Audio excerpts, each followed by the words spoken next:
कबीरा जब हम जन्मे जगत में, जग हंसे हम रोए, ऐसी करनी कर चलो, ऐसी करनी कर चलो, हम हंसे जग रोए। साथियों सुप्रभात।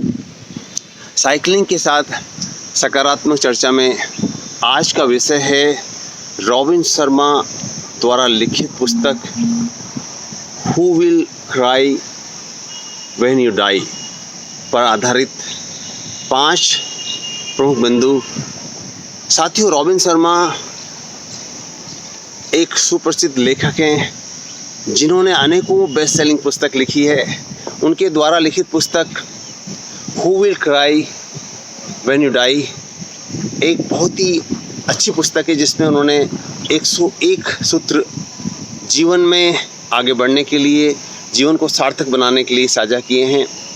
इस पुस्तक में 5 बहुत अच्छे सूत्र जो मुझे लगे हैं वो आज मैं आपसे शेयर करने जा रहा हूँ।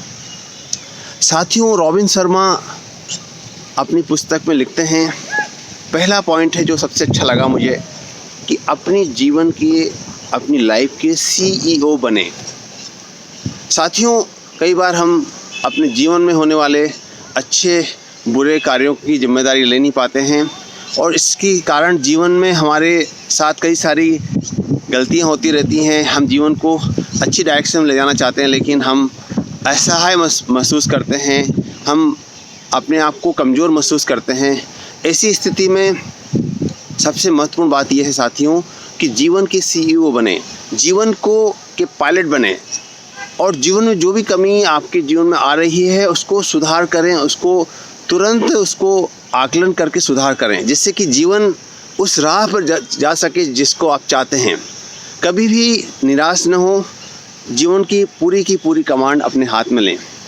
दूसरा सबसे महत्वपूर्ण पॉइंट रॉबिन शर्मा ने लिखा है कि सुबह जल्दी उठें, सुबह जल्दी उठकर कुछ समय एक्सरसाइज के लिए निकालें और प्रातः का 1 घंटा या कुछ मिनट अपने लिए निकालें। जिस समय सुबह के समय वातावरण शांत होता है, इस समय आप एक जर्नल लिख सकते हैं, डायरी लिख सकते हैं, अपने पूरे दिन का लेखा जोखा लिख सकते हैं और आपका दिन किस प्रकार से चलना चाहिए इसके बारे में आप लिख सकते हैं। और शाम को सोते समय आप इस डायरी को दोबारा पढ़ सकते हैं, इस लेखे जोखे को दोबारा पढ़कर उन सब चीज़ों को सुधार कर सकते हैं जो कि आपके जीवन में सुधारने की ज़रूरत है। तीसरा महत्वपूर्ण पॉइंट रॉबिन शर्मा लिखते हैं कि जीवन में विरासत छोड़ के जाएं।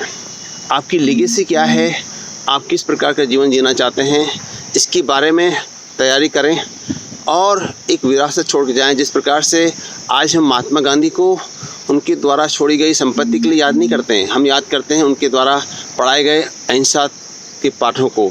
आज विवेकानंद को याद किया जाता है क्योंकि उन्होंने कम उम्र की आयु में, मात्र 30 वर्ष की आयु में भारतीय संस्कृति को विदेशों में फहराया था, उसका परचम फहराया था और भारतीय संस्कृति की पताका विदेशों में फहराई थी।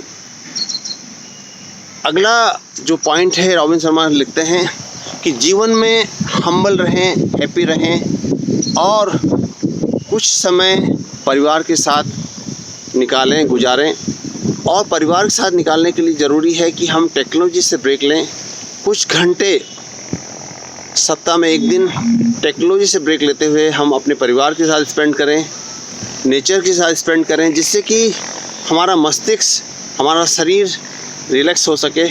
और एक दिन में कुछ घंटे यदि हम टेक्नोलॉजी से ब्रेक लेते हुए नेचर के साथ निकालेंगे तो इससे हमें एक नई ऊर्जा मिलेगी, काम करने की नई प्रेरणा मिलेगी। अंतिम पॉइंट है हम्बल रहें, हैप्पी रहें और सबसे अच्छी बात यह है कि दूसरों की सहायता करते चलें। जीवन में कई बार हम छोटी छोटी बातों को लेकर परेशान हो जाते हैं, कई बार छोटी छोटी परेशानियां हमारी खुशियां छीन लेती हैं। तो साथियों, ये संकल्प लें कि छोटी छोटी कठिनाइयों से हम घबराएंगे नहीं, हम हैप्पीनेस को साथ रखेंगे हमेशा प्रसन्न रहेंगे, दूसरों की सहायता करते चलेंगे और इस सभी मंत्रों के साथ आगे बढ़ते हुए हम जीवन में सफलता के मुकाम को हासिल करेंगे, प्रसन्न रहेंगे और खुशियाँ बांटते चलेंगे। धन्यवाद। नमस्कार।